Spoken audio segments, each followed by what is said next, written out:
안녕하세요. 경기도에 살고 있는 58세 여성입니다. 저는 친척분의 소개로 남편을 만나 22살의 이른 나이에 결혼하게 되었어요. 그 전까지 남자를 사귄다는 상상도 하지 못하고 있었죠. 집안 어른들의 말에 이끌려 얼떨결에 결혼을 하게 되니까 마음고생이 심했습니다. 남편을 허망하게 떠나보내고 눈물로 시집살이를 보내야 했거든요. 하지만 시어머니보다 더 상처를 준 건 아들이었습니다. 피눈물로 키운 아들이 돈에 눈이 멀어서 제 등에 칼을 꽂을 줄은 몰랐으니까요. 아무래도 제가 아들을 잘못 키웠나 봅니다. 결혼을 성급하게 결정해서 배 아파 낳은 자식이 배신을 한 것 같습니다. 저한테 결혼은 도피처였습니다. 조금이라도 여유있게 살고 싶지 않냐는 엄마 말을 듣고 결혼을 한 건데 오히려 더 큰 고통을 겪게 됐네요. 저희 집이 아주 가난했거든요. 아버지는 공사장에서 막노동을 하셨고 엄마는 파출부 일을 하면서 어렵게 생활을 꾸려나가셨습니다. 아버지는 특별한 기술이 없는 잡부였고 공사가 끝나면 다른 공사가 생길 때까지 한 달 넘게 백수로 지내실 때도 있었습니다. 아버지 수입이 들쭉날쭉하다 보니 엄마까지 나서서 돈을 벌어야 겨우 입에 풀칠할 수 있었습니다. 설상가상으로 제가 중학생이 될 무렵 아버지가 공사장 계단에서 미끄러져 낙상사고를 당하셨습니다. 그때 허리를 크게 다치는 바람에 집에 누워만 있는 처지가 되었죠. 엄마는 하루도 쉬지 않고 파출부 일을 다니셨지만 날마다 끼니를 어떻게 때워야 할지 걱정하셨습니다. 모자란 돈을 어떻게 메꿔야 할지 혼자 끙끙 앓으면서 고민하시는 모습을 많이 보여주셨죠. 그래서 저는 또래들보다 일찍 철이 들었습니다. 고등학교 다닐 때 엄마 몰래 식당 일을 하면서 용돈을 벌 정도였습니다. 학교에 내야 할 돈도 제가 벌어서 해결하며 어떻게든 가난에서 벗어나려고 노력했죠. 엄마도 뒤늦게 제가 알바를 하고 있다는 사실을 알고 야단을 치셨어요. 너 알바한다는 게 사실이야? 왜 학생이 공부는 안 하고 쓸데없는 짓 해? 내가 지금 꾹 참고 일하는 것도 너 하나 잘 키워보려고 그러는 거야. 그런데 네가 엄마처럼 일하고 있으면 어떡하니? 지금 당장 생활비도 없는데 어떡해. 내일 굶어야 하는 마당에 공부는 해서 뭐해? 어차피 대학 갈 생각도 없어. 지금부터 돈 벌어서 엄마 돕고 싶단 말이야. 그냥 아무 걱정하지 말고 공부만 하라니까 왜. 엄마는 아무 걱정하지 말고 공부만 하라고 하시면서 울컥하시더라고요. 제가 벌지 않으면 대책이 없다는 걸 알고 계셨던 거죠. 결국 엄마도 한참을 우시더니 같이 이겨내자고 하셨습니다. 미안하다 미정아. 엄마가 파출부 일을 늘려볼게. 잠깐만 도와주라. 다음 달부터는 돈 걱정 없이 공부만 하게 해줄게. 당연히 저는 엄마 말을 믿지 않았죠. 제가 일하는 게 더 낫지 어떻게 엄마가 일을 더 늘리겠어요. 게다가 공부하더라도 소용없다는 생각이 들었어요. 아버지 약값으로 한 달에 수십만 원이 들어가는 마당에 제게 대학은 사치였거든요. 일자리를 늘려 몸이 더 안 좋아지셔서 그런지 엄마는 금세 몸살이 나고 마셨죠. 엄마가 처음으로 휴가를 내고 집에 누워서는 시름시름 앓더니 눈물을 흘리셨어요. 그래서 제가 엄마 눈물을 닦아주면서 위로해 주었습니다. 엄마, 왜 울어? 힘들어서 그래? 나도 일하고 있잖아. 무리하지 말고 하던 일만 하자. 어떻게 너한테 일을 시켜? 엄마가 어떻게든 돈 벌어보려고 했는데 학생이 공부를 해야 하는데. 엄마가 끝내 말을 잇지 못하셨어요. 그 뒤로 저보고 일을 그만두라고 말하지 못하고 술만 취하면 미안하다고 하셨죠. 하지만 제가 일을 한 뒤로 생활비 걱정이 조금 덜어져서 오히려 살만했어요. 3개월, 6개월, 1년이 지나니 일도 쉬워져서 오히려 학교 공부보다 식당 일이 좋아졌는데요. 사장님도 절 좋게 봐주셨는지 저한테 졸업 후에 뭘 할 거냐고 물으시더라고요. 미정아, 몇 개월 뒤면 졸업하겠네. 식당 그만두고 취직할 거지? 일단 서울에 있는 회사에 이력서 넣어보려고 하는데 잘 될진 모르겠어요. 자격증도 따서 크든 작든 회사에 취업이 되면 서울로 갈 생각이에요. 네가 일도 잘하고 야무져서 계속 옆에 두고 싶은데 이제 성인인데 식당에서 알바만 하면 되겠니? 일단 취업 때까지만 일해주라. 요즘 일 잘하는 직원 구하기가 하늘의 별 따기야. 네, 당연하죠. 곧 그만둔다고 일 대충 하는 일은 없을 거예요. 아유, 말하는 게 넌 요즘 애들 같지 않다니까. 어른이야 어른. 제가 일했던 사장님은 저를 딸처럼 생각하면서 아주 잘 대해주셨어요. 저도 엄마보다 사장님을 보는 시간이 더 많아져서 정이 들었어요. 그래서 이 식당에 벗어날 수 없었죠. 저도 성인이 되면 회사에 취직할 줄 알았는데 용기가 나지 않았어요. 어쩌다 회사에 이력서를 넣어도 번번이 낙방하였습니다. 오늘 면접 본 거 발표 났다며. 결과 확인해 봤어? 떨어졌어요. 아유, 너가 질 잘하는 애를 왜 떨어뜨리나 몰라. 돈 걱정하지 말고 천천히 알아봐. 네가 괜찮으면 주말에만 일하지 말고 평일까지 쭉 나와도 된다. 그래야 너도 돈이 좀 될 거 아니냐? 일단 그렇게 할게요. 감사합니다. 시간이 많아진 만큼 식당에서 일을 하게 되니까 돈이 제법 모이더군요. 돈 벌어서 가끔 맛있는 치킨이나 피자를 시켜 먹는 재미에 빠지니까 꼭 회사에 들어가야 하는 생각도 들었습니다. 식당 일도 익숙해졌고 사장님도 좋으신 분이고 게다가 안정적인 수익도 생겼으니까요. 어영부영 시간을 보내니 3년이란 시간이 훌쩍 지나버리더군요. 사람 마음이 참 간사해서 당장 취업을 못해도 돈이 나오는 곳이 있으니 마음이 급해지지 않았습니다. 그러다 보니 자격증을 따거나 취업 준비를 하는데 소홀해졌어요. 일만 하면서 지내는 사이에 22살이 되었고 그때 제가 좋다는 남자가 나타났어요. 저희 식당에 자주 들리는 단골 손님이었는데 일주일에 서너 번씩 만나다 보니 자연스럽게 친해졌습니다.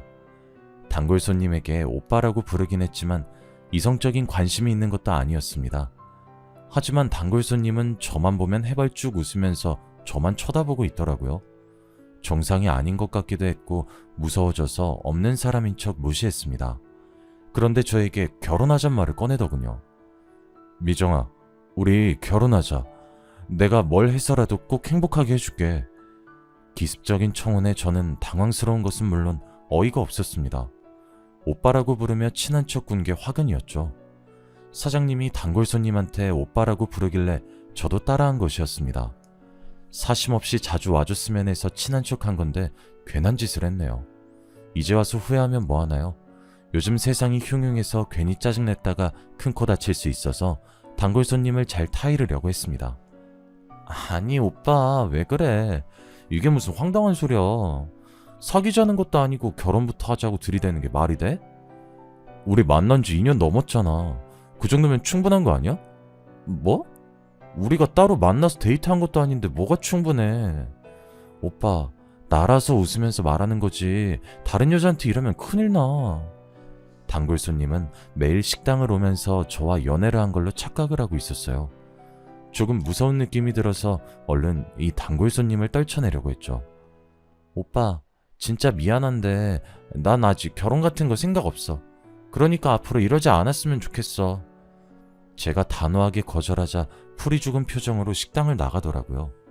그날 그렇게 끝난 줄 알았는데 전혀 아니었습니다. 갑자기 저보고 결혼해달라고 하길래 어디가 부족한 사람인 줄 알았는데 그것도 아니었어요. 제가 모르는 사이에 주변 사람들을 설득하고 있었거든요.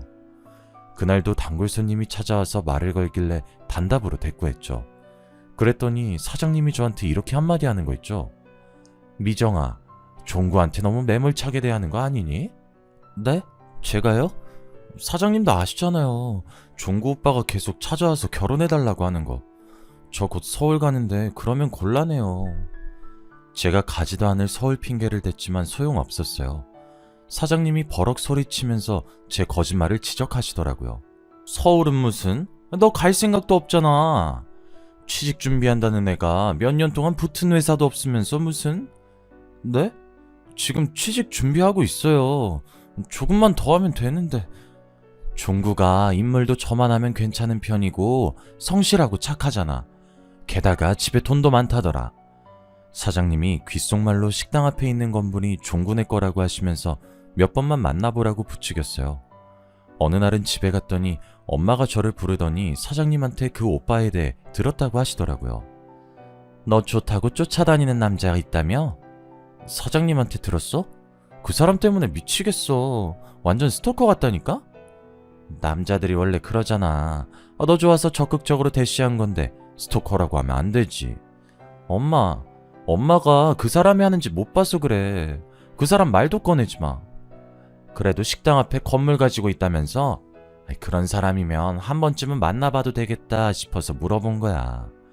엄마, 내가 무슨 연애야. 돈 벌 시간도 부족하구만. 그래, 네가 그렇다니까 어쩔 수 없지만 엄마가 결혼하라는 것도 아니고 한번 만나보라고 얘기해본 거였어. 저는 그 뒤로 대꾸도 하지 않았지만 엄마는 내심 아쉬운 모양이었죠. 틈만 나면 종구 오빠 이야기를 꺼냈어요. 종구 오빠한테 직접 들은 건 아니었지만 오빠에 대한 소문을 들으니 마음이 흔들리더라고요. 동네 식당 앞 허름한 건물주에서 강남에 집 한 채가 더 있다는 소문까지 듣게 됐으니까요. 사귈 마음도 없는데 당사자한테 직접 물어보기도 좀 그래서 그냥 그런 소문이 있구나 생각만 하고 있었어요. 그런데 5개월 뒤에 뜻밖의 일이 터지고 말았어요. 20년 넘게 고된 일을 해오던 엄마의 몸에 이상이 생겼습니다. 파출부 일을 하느라 엄마 허리가 안 좋아졌는데 최근에 허리가 끊어질 듯이 아파서 걷는 것도 힘들다고 하셨거든요. 얼른 엄마를 데리고 병원에 가보니 추간판 탈출이라는 진단을 받게 되었죠. 의사는 당장 수술을 준비하자고 했지만 500만 원 되는 수술비가 문제였어요. 제가 일단 엄마를 입원시켜놓고 식당 사장님부터 찾아갔습니다. 일하고 있는 사장님을 붙들고 돈 좀 빌려줄 수 있냐고 사정하고 있는데 그때 기다렸다는 듯이 오빠가 나서더라고요. 미정아, 얼마가 필요한데 그래? 내가 해결해줄게. 500만 원이면 돼. 내가 3달 안에, 아니 4달 안엔 꼭 갚을게 오빠. 안 갚아도 돼. 부모님 수술비 때문에 그런 건데 내가 그걸 어떻게 받아? 오빠가 어떻게 알았어? 오늘 네가 일하는 날인데 사장님 계시길래 물어봤어. 어머님 많이 아파서 급하게 일을 뺐다며?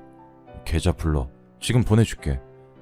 계좌번호를 불러주니까 오빠가 진짜로 500만 원을 보내주었습니다. 아버지도 제게 이런 적이 없었는데 정말 감동이었죠. 금전적으로 이렇게 흔쾌히 도와주는 사람이 없어서 귀찮게만 느껴졌던 종구 오빠가 다르게 보였습니다. 사장님도 제 눈빛이 변하는 걸 봤는지 갑자기 제 옆구리를 찌르면서 귓속말을 하더군요. 거봐, 내가 저런 놈 없다고 했지? 한 번은 만나볼만 하다니까. 괜히 고집 피우기는. 제가 헛기침을 하면서 모르는 척 대꾸도 안 하니까 사장님이 얼른 병원으로 가라고 했습니다. 오빠도 걱정된다면서 절 따라오겠다고 해서 엄마가 있는 곳으로 얼른 급하게 택시를 잡아탔습니다. 병원으로 가는 내내 오빠는 걱정하지 말라고 제 손을 꼭 잡아주면서 진심으로 다독여주더라고요. 어머님은 너무 걱정하지 마. 수술만 받으면 금방 좋아지실 거야. 오빠가 다정하게 위로해주는데 눈물이 다 나오더군요. 가족처럼 걱정해준다는 게 이런 거구나 싶었습니다. 오빠 덕분에 병원에 도착하자마자 바로 수술비를 낼 수 있었고 빠른 시일 안에 수술도 받을 수 있었습니다. 엄마의 수술 날짜를 기다리고 엄마가 수술 받는 동안 오빠가 옆에 있어주니까 오빠를 진지하게 만나보고 싶다는 생각이 들었습니다. 어차피 이제 취업은 거의 포기한 상태였고 식당에서 평생 일해봐야 이 가난에서 못 벗어날 것 같았거든요. 또 어차피 할 결혼이라면 종구 오빠 같은 사람과 하고 싶었습니다. 그래서 오빠와 8개월 정도 만났다가 정말로 시집까지 가게 되었죠. 그런데 막상 결혼식을 올려보니 오빠가 건물주란 소문은 사실이 아니었습니다. 시댁은 저희 집보단 형편이 나았지만 그렇다고 넉넉하진 않더라고요. 시아버지는 10년 전에 세상을 떠나셨고 시어머니는 남편의 뒷바라지를 위해서 시장에서 채소와 과일을 파는 노점상을 하셨어요.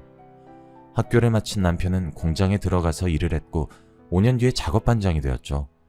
남편은 시어머니에게 나이도 드셨으니 노점상을 그만두라고 말렸지만 시어머니는 듣지 않으셨습니다. 사지육신 멀쩡한데 집에서 놀면 뭐하냐? 사람은 움직일 수 있을 때 움직여야 돼. 시어머니는 평생 일만 하면서 부지런히 살아오셔서 그런지 제가 집안일만 하는 꼴을 못 보셨어요. 제게 시장에 나와서 노점상 일을 도우라고 하셨죠. 결혼 전엔 식당만 일만 해봤다며? 시집 온다고 그만뒀단 말은 들었다. 집에서 놀 생각하지 말고 나 따라와서 장사일부터 배워봐라. 그때부터 시어머니 밑에서 노점 일을 하게 되었어요. 시어머니는 늘 제게 엄격하셨고 아주 혹독한 시집살이를 시키셨어요. 장사일이 서툴러서 물건을 잘못 받아오거나 계산이 틀리면 벼락같이 호통을 치셨고 장사를 마치고 집에 와도 집안일을 전부 제게 맡기고 조금도 도와주지 않으셨어요. 도와주긴커녕 사소한 것도 꼬투리를 잡아서 구박을 했습니다. 장사하느라 몸살 났다고? 더 늙은 노인데도 멀쩡한데 무슨 몸살? 얼른 일어나서 저기 쌓여있는 빨래부터 어떻게 해봐라. 이렇게 게을러 빠져서 어디다 쓰겠어? 밖에서는 장사를 하느라 힘들고 집에서는 시어머니 눈치 보느라 잠시도 쉬지 못했습니다. 거기에 애까지 들어서 더 힘들어졌죠. 종구한테 들었다. 애 생겼다며? 애 가졌다고 시장에 안 나올 생각은 하지 마라. 시어머니는 임신해서 몸이 무거운 제 사정을 전혀 봐주지 않으셨어요. 정말 거짓말 하나 안 보태고 애가 나오기 직전까지 장사를 해야 했죠. 자칫했으면 시장 바닥에서 애를 낳을 뻔했습니다. 과일을 팔다가 진통이 와서 소리소리를 질렀어요. 시어머니께서 절 부축해주지도 못해서 조금만 참아보라고 난리를 피우길래 옆 가게 아저씨 이름만 목이 터져라 불렀습니다. 정말 떡가게집 아저씨가 아니었으면 병원에 가지 못했을 거예요. 정신을 차려보니 간호사가 제품에 아들을 안겨주더군요. 시어머니께서는 첫째가 아들이라고 좋아하셨습니다. 저를 대하는 태도가 조금은 달라지셔서 다행이었죠. 애 낳느라 고생했다. 몇 달은 집에서 쉬면서 애를 돌보거라. 장사는 내가 알아서 하마. 네? 정말 집에서 쉬어도 되나요? 그래, 나 혼자 장사하기 힘드니까 얼른 몸 추스를 생각부터 해라. 시어머니는 처음으로 집에서 쉬게 해주었습니다. 뜻밖의 말에 눈물이 나올 정도로 고마웠지만 시어머니는 다른 속셈이 있었습니다.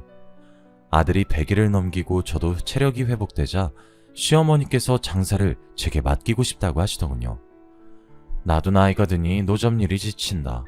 애는 내가 봐줄 테니 노점은 이제부터 네가 알아서 해라. 나도 며느리 덕 좀 보자.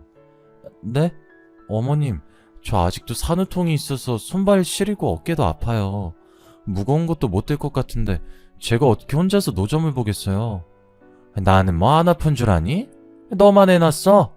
나도 우리 종구 나와서 몸 많이 망가졌다. 성한 데가 없었는데 돈 벌려고 참았어. 너도 애 키우려면 엄살 피우지 말고 장사 시작해. 어머님, 저 나이 어리다고 이러시는 거죠? 저도 알 거 다 알아요. 산후조리도 제대로 안 해주시고 이렇게 다짜고짜 밖으로 내몰면 어떡해요. 어머님 일 나가신 동안 하루 종일 우는 애 안아주느라 손목이랑 어깨가 다 나간 것 같은데. 제가 눈물로 호소해도 시어머니에겐 먹히지 않았어요. 기어코 아들 낳은 지 얼마 안 된 며느리를 밖으로 내몰고 자기는 집에서 쉬겠다는 겁니다. 기가 막혔지만 그래도 아들을 봐주겠다고 하니 다행이었어요. 그렇지 않으면 젖먹이 아들을 얻고 장사를 해야 했으니까요. 마음속은 썩어 문드러질 것 같았지만 긍정적으로 생각하려고 노력했죠. 하지만 제가 장사를 시작하자 시어머니께서 저를 며느리가 아니라 돈을 벌어오는 기계 취급을 하였습니다. 장사를 마치고 집에 들어오면 오늘은 얼마를 벌었냐고 매일 추궁하셨거든요. 오늘은 수입이 왜 이것뿐이니? 너 혹시 나 몰래 돈 빼돌리는 거 아니야? 아니에요. 제가 그럴 리가 없잖아요. 어머님은 어떻게 그런 말을 아무렇지 않게 하실 수 있으세요? 내가 널 어떻게 믿니? 내가 낳은 자식도 못 믿을 마당에. 제가 속상하다는 표현을 정확히 해도 시어머니는 제가 벌어온 돈만 꼼꼼하게 확인했어요. 장사를 하고 돌아오면 집안일은 안 하게 될 줄 알았는데 예상 밖이었죠. 시어머니께서 정말 아들 돌보는 데에만 신경을 쓰셔서 빨래와 청소는 물론이고 식사 준비까지 저 혼자 맡아서 하게 되었습니다. 이렇게 살다간 쓰러지겠다 싶었는데 나이가 어려서 그런지 잔병치레만 생기고 쓰러지진 않더라고요. 차라리 쓰러졌으면 좋겠다 생각하면서 2년의 시간을 버텨왔어요. 지금 생각해도 제가 어떻게 버텼나 싶네요. 밤마다 욱신거리는 손목과 어깨를 붙들고 눈물을 견뎌왔습니다. 내가 왜 빨리 결혼을 해서 사서 고생을 하는 걸까 하는 후회가 마구 밀려왔죠. 마음 같아서는 당장 짐을 싸들고 친정으로 가버리고 싶었지만 친정도 마찬가지란 생각이 들었어요. 제 옆에 가난이 존재하는 이상 제가 돈 더 벌어오고 집안일도 하고 애도 돌봐야 하니까요. 그리고 저희 엄마는 수술 후유증으로 더 이상 돈도 못 버셔서 기초생활수급자 지원금을 받기로 하였습니다. 엄마도 지금 고통스러우실 텐데 저라도 잘 살기 바라는 친정엄마에게 실망감을 안겨줄 수 없었어요. 그래도 제게는 한 가지 희망이 있었습니다. 똘똘하고 영특한 아들이 있었으니까요. 아들 보는 낙으로 버티니 2년에서 6년을 더 버틸 수 있었습니다. 아들 녀석은 초등학생이 되어도 저를 볼 때마다 활짝 웃어주었습니다. 엄마, 오늘 일 다 끝났어? 내가 어깨랑 다리 주물러 줄게. 아들은 고사리 같은 손으로 열심히 제 어깨와 팔다리를 주물러 주었어요. 엄마, 어때? 이제 안 아프지? 시원하지? 그래, 엄마한테는 민규손이 약손이야. 제가 퇴근하고 올 때마다 안마사를 자청하는 아들을 보면 기운이 솟아오르더군요. 그 모습이 너무 예쁘고 기특해서 이런 아이에게 이혼 가정을 물려주지 않아서 다행이란 생각도 들었습니다. 제 몸이 부서지는 한이 있어도 아들만 아무 탈 없이 자라준다면 더 이상 바랄 게 없었죠. 게다가 학원에 다니지도 않았는데 아들은 공부도 줄곧 잘했고 100점도 여러 번 받아왔습니다. 그때쯤 되니 장사도 손에 익어서 욕심이 생기더군요. 돈을 더 벌어서 아들 학원이라도 보내주고 싶었습니다. 그래서 시어머니께 가서 미리 받은 가게 이야기를 꺼냈죠. 어머님, 시장이 괜찮은 가게가 하나 나왔는데 그걸 인수하면 어떨까요?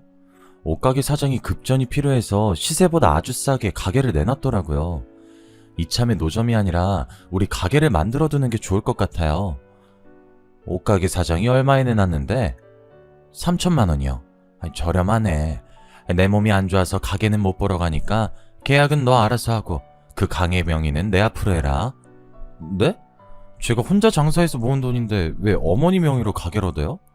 너한테 장사를 가르친 게 누구냐? 기껏 시장판에서 밥 벌어먹도록 만들어줬더니 이젠 가게까지 차지하겠다는 거냐? 그럴 작정이면 가게고 뭐고 다 없던 걸로 하자. 8년 동안 일한 게 다 어머님 품으로 들어간다니 너무 억울하고 분했어요. 시어머니의 명의로 가게를 사기 싫다고 계속해서 노점상으로 일할 순 없는 노릇이었어요. 돈은 시어머니가 가지고 있으니 어쩔 수 없이 시어머니 앞으로 가게를 인수했습니다. 그래도 노점이 아니라 마음이 놓이더군요. 신고받고 출동한 경찰을 피해 자리를 옮기거나 다른 노점상들이랑 실랑이를 벌이지 않아도 됐어요. 이리저리 옮길 필요도 없으니 단골도 생기고 장사도 전부 다 잘 되었어요. 이제야말로 한시름 놓았다고 생각했는데 사람 일은 참 알 수가 없습니다. 느닷없이 공장에서 일하던 남편이 사고를 당해서 크게 다치고 만 겁니다. 연락을 받고 허둥지둥 병원으로 달려갔더니 남편은 이미 수술실로 들어간 뒤였어요. 제가 간호사를 붙들고 남편이 어딜 다친 거냐고 물어보니까 공장 소장님이 저를 부르더라고요. 소장 말로는 무거운 기계를 크레인으로 옮기다가 갑자기 정전이 돼서 공중에서 기계가 떨어졌다고 합니다. 남편이 그 밑에 깔리고 말았는데 그 소리를 듣자마자 다리가 후들후들 떨렸습니다. 제가 주저앉아서 수술실 문만 바라보고 있으니까 몇 시간 뒤에 의사가 수술을 마치고 나왔습니다. 선생님, 저희 남편 괜찮나요? 살아있긴 하는 거죠? 환자분이 너무 심하게 다치셨어요. 출혈도 많았고 회복을 낚아낼 수 없는 위험한 상태입니다. 그 말을 듣고 설마 했습니다. 이대로 혼자 남겨지는 건가 싶었지만 끝까지 포기하지 않았어요. 남편이 중환자실로 옮겨졌지만 이틀 동안 의식을 회복하지 못했죠. 그 시간 동안 정말 속이 타들어갔습니다. 그러다 남편이 기적처럼 의식을 되찾고 눈을 떴습니다. 여보, 정신이 들어? 나야 당신 나 알아보겠어? 다행히 저를 알아본 남편은 저보고 가까이 다가오라는 손짓을 보냈습니다. 그리곤 제게 깜짝 놀랄 말을 전해주더군요. 보험이 있어. 엄마도 몰라. 당신이 처리해줘. 보험? 갑자기 무슨 보험? 지금 무슨 말을 하는 거야? 남편은 10년 전에 생명보험을 들어놨다고 했습니다. 결혼을 하고 애를 가지자 남편은 혹시나 하는 마음에 지인의 소개로 생명보험에 가입을 해두었다고 해요. 그 사실을 저와 시어머니에게 비밀로 했고 수혜자는 시어머니가 아니라 바로 저라고 이야기해 주었습니다. 거기까지 말해주던 남편이 의식을 잃더니 그대로 눈을 감고 말았죠. 그제야 의사와 간호사들이 와 응급처치를 해주었지만 남편의 심장이 다시 뛴 건 아주 잠시였습니다. 일주일 동안 혼수 상태에 빠져 있다가 세상을 떠나고 말았거든요. 남편 장례를 치러준 뒤 보험회사에 보험금 수령을 신청했습니다. 남편이 든 보험은 다른 보장은 전혀 없고 사망보상만 되는 거라서 3억이란 거액을 받게 되었어요. 하지만 시어머니가 보험금을 탄 사실을 모를 리가 없었죠. 장례를 치르다 어디서 보험 이야기를 듣고 왔는지 제게 남편의 사망보험금을 내놓으라고 다그쳤어요. 너 보험금 3억이나 탔다며? 이런 고약한 년을 봤나? 우리 아들 목숨값을 가로채려고 들어? 당장 내놔? 절대 안 돼요. 이 돈은 제 것도 아니고 어머니 것도 아니에요. 그럼 누구 거란 말이냐? 어머님 손자 민규 몫이에요. 웃기고 있네. 민규 핑계대면서 그 돈 네가 독차지하는 속셈 모를 줄 알아? 어머님이 어떻게 생각하시는 그 돈만은 절대 드릴 수 없으니 그렇게 아세요. 자꾸 돈 타령하시면 저도 못 참아요. 민규 데리고 이 집에서 나가버릴 거예요? 거듭대는 시어머니의 등살을 견디지 못하고 저는 마지막 방법을 썼습니다. 곧 팔순을 바라보는 시어머니는 체력도 많이 떨어지셨고 당뇨와 고혈압 같은 지병도 있으셔서 제 도움이 없이는 식사조차 챙기기 어려우셨습니다. 제가 자꾸 돈을 내놓으라고 보채면 나가버리겠다고 소리를 지르자 시어머니도 당황하셨는지 입을 닫았죠. 남편을 떠나보낸 뒤에 저는 전보다 더 악착같이 장사를 하면서 돈을 모았습니다. 그런데 아들이 중학생이 되던 해 뜻하지 않은 불행이 또 저를 찾아오고 말았습니다. 시어머니가 치매 진단을 받은 거예요. 매사에 저를 못마땅하게 생각하고 구박만 하던 시어머니였지만 정신이 오락가락하는 모습을 보니 친정엄마가 생각이 들더군요. 기초생활수급자 신세가 된 저희 엄마도 못 모시고 있는데 치매 환자가 된 시어머니를 모실 형편은 더더욱 못됐습니다. 가게에서 장사를 해야 하는 상황이라 어쩔 수 없이 요양원에서 지내시게 했어요. 어머니의 상태는 계속 나빠졌고 나중에는 저와 손자도 못 알아보는 지경에 이르렀죠. 그런데도 희한한 건 돈에 대한 집착은 사라지지 않으셨어요. 요양원의 간호사들과 간병인 말에 따르면 시어머니는 뭐에 홀린 사람처럼 하루 종일 요양원을 뒤지고 다닌다고 했습니다. 아마 제가 숨겨둔 돈을 찾으려고 했던 것 같아요. 그러다가 6개월 뒤 당뇨합병증으로 다리를 절단하게 되셨고 그때부터 꼼짝 못하고 누워만 지내다가 세상을 떠나고 마셨죠. 마음 불편하게 했던 시어머니가 돌아가시니 이제는 아들이 문제였습니다. 중학생 때까지만 해도 착하게 잘 자라줬던 아들이 고등학생이 되자 질이 좋지 않은 애들과 어울리기 시작했습니다. 공부는 뒷전으로 미루고 저 몰래 술과 담배까지 하더군요. 방학이 되면 친구 집에서 지낸다고 하면서 며칠씩 집에 들어오지 않은 날도 있었습니다. 제가 걱정이 돼서 잔소리를 하면 아들은 전과는 다르게 짜증을 내면서 집을 나가버렸어요. 집에 와도 제가 말을 걸면 인상부터 썼고 자기 방에 들어가면 방문을 잠그고 나오지 않았으니까요. 저는 어긋나가는 아들 때문에 마음을 졸이면서 살았는데 1년 뒤에 충격적인 일이 터지고 말았습니다. 아들이 훔친 오토바이를 타고 도망가다가 경찰에게 잡힌 겁니다. 제가 경찰서에 가니 아들의 절도는 이번이 처음이 아니라고 했습니다. 경찰한테만 안 걸린 거지 지갑이나 핸드폰은 물론 노트북도 훔친 적이 있다고 하더군요. 정말 이제 하늘이 무너질 것 같아서 아들을 붙잡고 눈물만 흘리고 있었습니다. 민규야, 어쩌려고 그래? 엄마 죽는 걸 보고 싶어? 제발 정신 좀 차려. 아, 진짜. 이번엔 재수가 없어서 걸린 거라고. 아들은 제가 알던 예전에 착하고 얌전하던 아들이 아니었어요. 경찰서에서 오랜만에 아들을 마주하고 있으니 수틀리면 주먹을 휘두르거나 욕을 하는 건달처럼 보이더군요. 제가 무릎 꿇다시피 오토바이를 빼앗긴 피해자한테 사죄해서 합의를 볼 수 있었지만 아들은 달라지지 않았습니다. 그 뒤로도 돈이 필요하면 남의 물건에 손을 댔으니까요. 결국 아들은 학교에서도 애들 돈을 훔치다 걸려서 주먹 다짐을 했습니다. 덩치가 크고 힘이 셌던 아들이 일방적으로 내려쳐서 아들은 학교에서도 퇴학 처분을 받았죠. 게다가 절도 혐의와 폭행죄로 소년원까지 가게 되었습니다. 1년간 소년원에서 보호감호 처분을 받고 돌아온 아들은 건달처럼 보이는 것이 아니라 완전히 건달이 되어서 돌아왔습니다. 엄마, 나 서울 가서 지내려고. 갑자기 서울은 왜? 소년원에서 친해진 애가 있는데 서울에서 같이 사업하재. 나는 몸만 오라고 했으니까 신경 쓰지 마. 서울은 안 돼. 너무 멀잖아. 그냥 엄마 집에서 같이 살자. 어? 내가 새 출발하겠다는데 왜 그래? 여기서 지내봤자 맨날 돈 없다는 이야기만 듣는데 내가 왜 여기 있어야 하냐고. 아들이 우리 집 가난한 게 지긋지긋하다고 소리를 지르는데 서울에 가지 말라고 말릴 수 없었습니다. 그래서 가서 사고만 치지 말라고 당부하고 보내주었죠. 서울로 간 아들은 한 달이나 두 달에 한 번씩 돈이 떨어지면 저를 찾아와서 손을 벌렸습니다. 남들이 들으면 안 그래도 버릇없는 놈 버릇없게 키운다고 뭐라 할지 몰라도 전처럼 물건을 훔치다가 걸린 것보다 훨씬 나았습니다. 다만 아쉬운 건 아들이 따뜻한 집밥 한 그릇 먹지 않고 가버린다는 것이었습니다. 제가 뭐라도 먹여서 보내려고 하면 인상 찌푸리기 바빴죠. 아, 됐어. 밥은 무슨 놈의 밥이야. 바빠서 빨리 가봐야 돼. 밥 한 그릇 먹고 갈 시간도 없다는 게 말이 돼? 국 식기 전에 한술 뜨고 가. 제가 밥 한 숟가락을 떠서 맛이라도 보라며 내미니까 아들이 성질을 부리면서 상을 엎어버리더군요. 엄마가 언제 이렇게 챙겨줬다고 그래? 이제 와서 착한 척 하지 마. 짜증나니까. 제가 장사를 하느라 밥도 제대로 못 차려주고 학교 생활은 잘하는지 친구들은 누가 있는지 살펴봐주지 않은 게 컸나 봅니다. 아들을 잘못 키운 제 탓이죠. 이제 와서 뭘 어떻게 할 순 없었습니다. 저희 민규가 30이 넘을 때까지 돈이 떨어지면 저를 찾아오는 일이 반복됐어요. 그러다 아들이 느닷없이 들이닥쳐서 다급하게 돈을 내놓으라고 했어요. 엄마, 나 300만 원만 주면 안 돼? 아니면 100만 원이라도, 어? 대체 무슨 일이야? 뭐 때문에 300만 원이 필요한지 말해줘야 주지. 그게 경마하다가 돈을 조금 날렸어.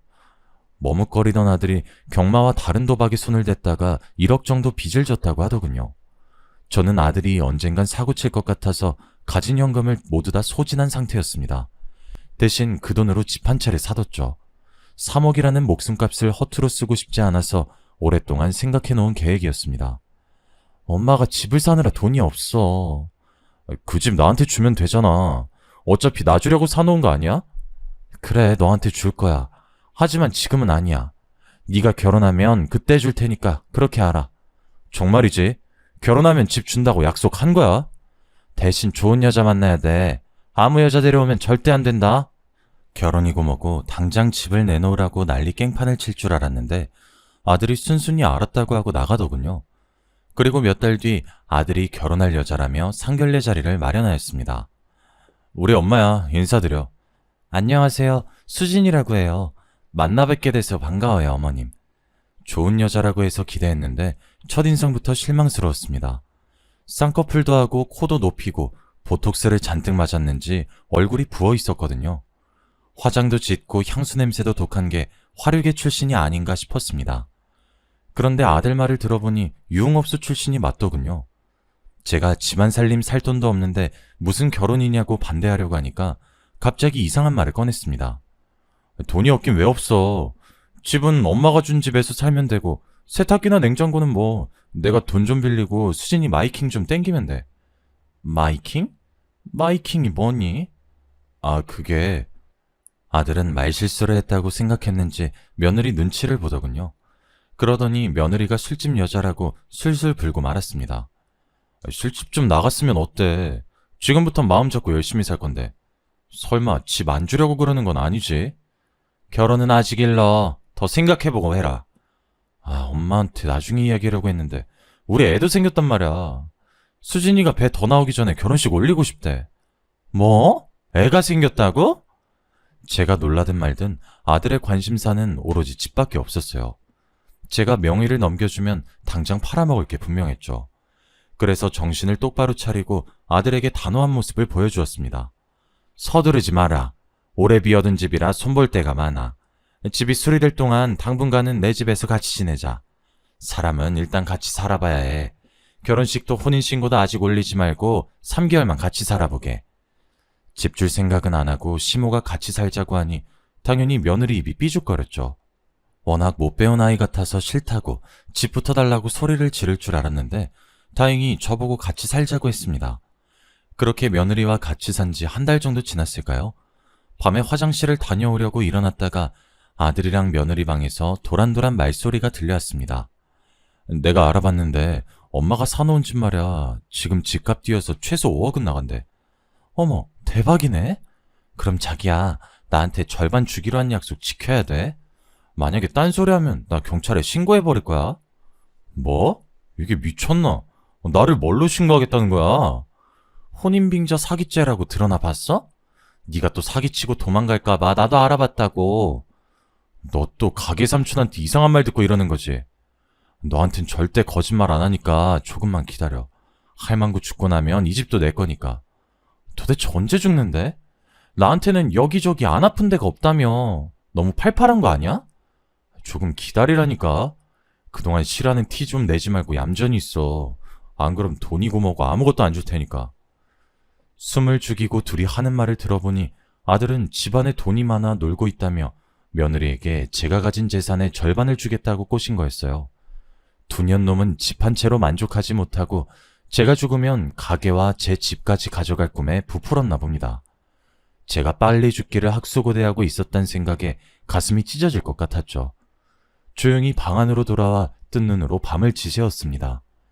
저는 한숨도 자지 못하고 아들과 며느리를 어떻게 해야 하나 고민했습니다. 그래서 해가 뜨자마자 아들에게 집수리가 끝났으니 신혼집으로 가라고 이야기해 두었습니다.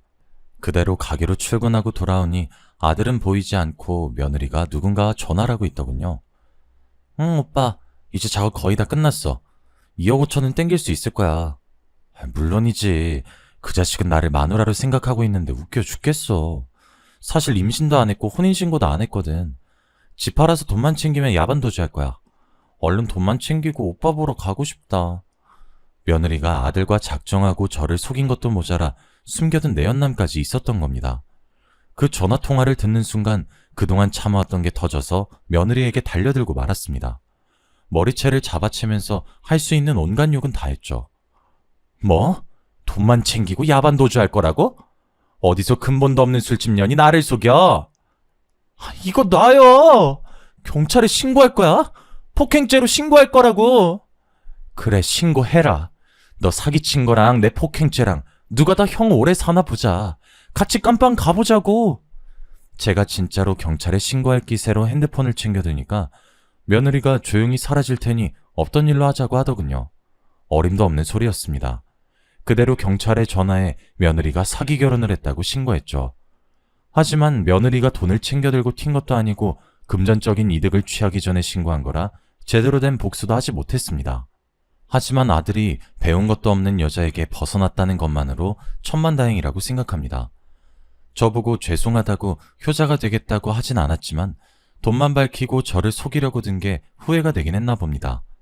제 옆에 붙어 살면서 배달 일을 시작하더니 더 이상 사고는 치지 않네요. 이렇게 사연을 적어보니 믿을 수 없는 일의 연속이었습니다.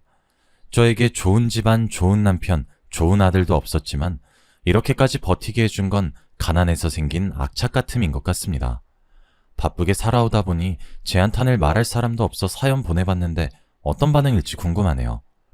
물론 저보다 더 힘든 사람들이 많겠지만 위로의 한 말씀 부탁드립니다.